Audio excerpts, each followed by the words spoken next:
Minggu kelima masa Prapaskah tahun B. Iman dan keselamatan melalui penderitaan. Bapak Ibu, saudara-saudariku yang terkasih, selamat berjumpa kembali dalam Renungan Misi SPD Indonesia. Apa kabar Anda semua?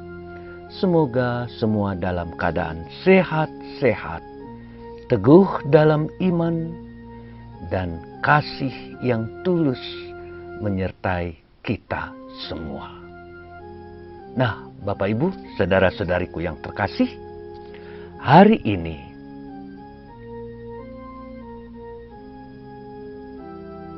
Injil menceritakan masa-masa akhir karya Yesus di hadapan umum. Saat-saat berada di Yerusalem untuk merayakan Paskah Yahudi, yang kelak akan menjadi Paskahnya, yakni kematian dan kebangkitannya. Pada pesta itu beberapa orang Yunani ikut ambil bagian dan mereka mendengar tentang Yesus dan mereka ingin menjumpainya.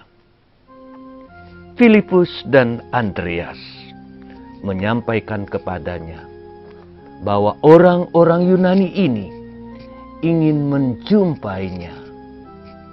Yesus tidak menjawab iya atau tidak, namun segera ia menyatakan, saatnya sudah dekat, Putra Manusia dimuliakan.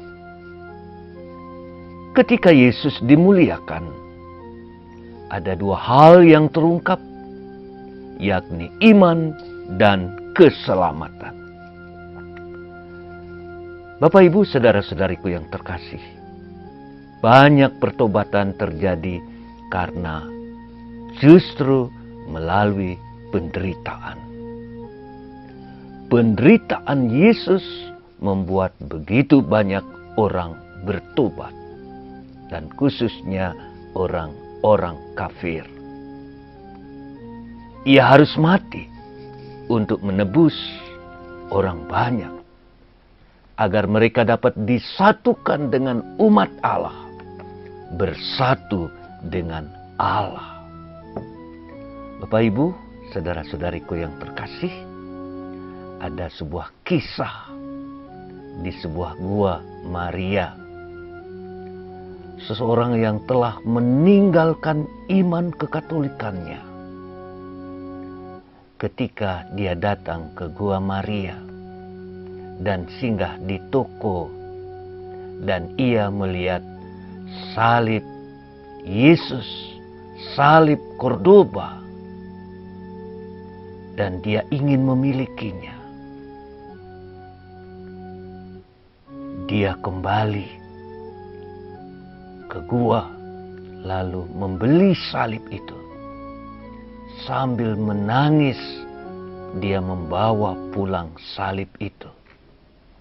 Sampai di rumah, dia menyatakan dia mau kembali ke iman Kristiani yang telah ditinggalkannya. Salib Cordoba itu yang menggambarkan pengampunan yang Tuhan berikan. Yesus kemudian memakai kiasan tentang penderitaan yang dia alami seperti biji gandum.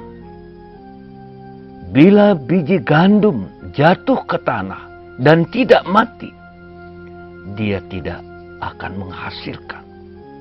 Dia hanya tetap biji. Namun bila ia mati, ia akan menghasilkan banyak buah.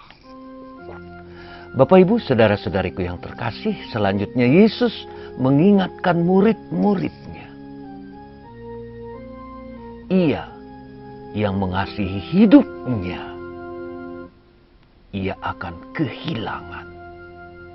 Namun, ia yang membenci hidupnya, ia akan memeliharanya untuk hidup kekal.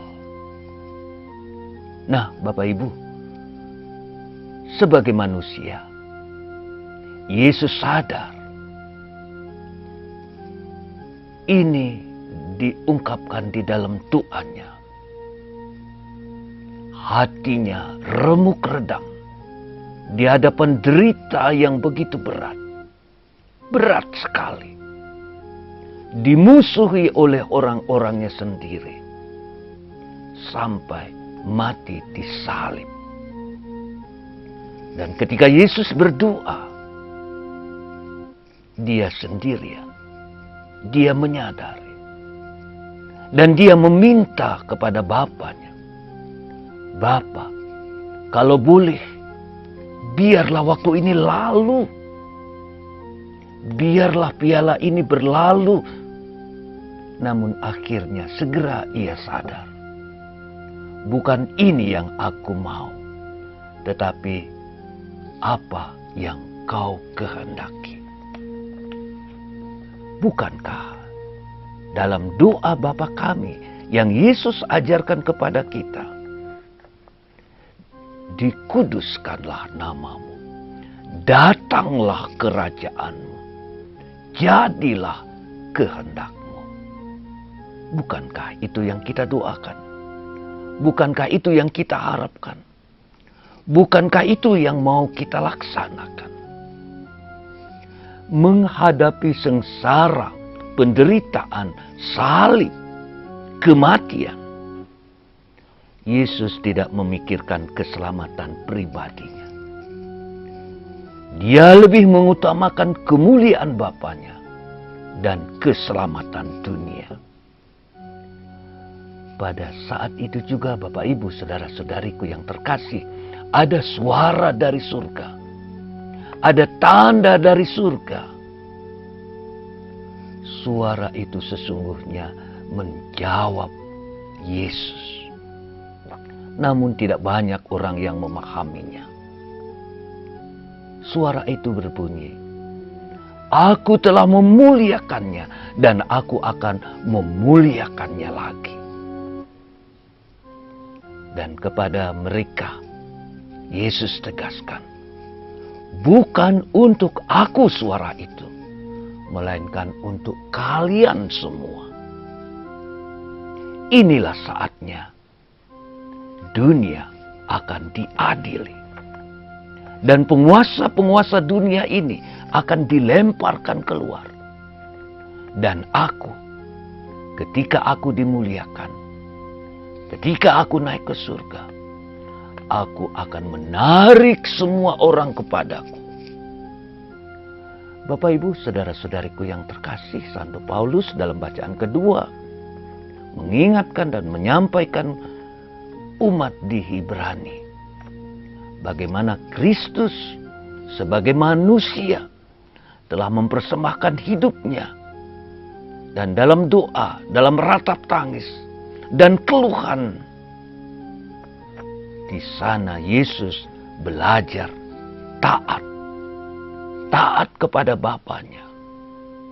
Melalui penderitaannya, derita mengajarkan dia banyak hal. Dan tentu hal ini juga bagi kita. Segala kesulitan, segala penderitaan, segala tangisan mengajarkan banyak hal kepada kita. Nah, Bapak Ibu saudara-saudariku yang terkasih, bacaan pertama mengungkapkan dengan bagus sekali. Ini sesungguhnya rencana Tuhan. Saat mengerikan yang dialami bangsa Israel, di mana bait suci hancur diratakan dan kota Yerusalem hancur berantakan, hanya tinggal tembok. Dan mereka semua akhirnya diseret, dibuang ke Babylon sebagai budak. Ini bencana sangat besar. Namun, belajar dari penderitaan yang dialami oleh mereka di tanah pembuangan di Babylon, akhirnya Tuhan membebaskan mereka. Dan mereka memperbaharui janji mereka di Gunung Sinai di hadapan Tuhan. suatu perjanjian baru, suatu perjanjian yang sangat mendalam, tidak seperti yang sebelum-sebelumnya. Tuhan mengatakan, aku akan menuliskan dalam hati mereka perjanjian itu. Bapak Ibu saudara-saudariku yang terkasih, sengsara Yesus Kristus yang luar biasa ini telah merubah hidup dunia, merubah manusia. Itulah kasih terbesar Allah bagi manusia. Semoga masa-masa prapaskah, persiapan Paskah ini semakin meyakinkan kita, iman kita kepada Yesus menyelamatkan kita. Amin Bapak Ibu. Amin, amin, amin. Semoga kita senantiasa teguh percaya kepada Tuhan Yesus yang adalah Juru Selamat kita. Nah, semoga kita semua diberkati, diteguhkan. Salam dari saya, Romo Agus Inyoman Murtike, SPD, Batu Malang. Tuhan memberkati kita semua. Amin.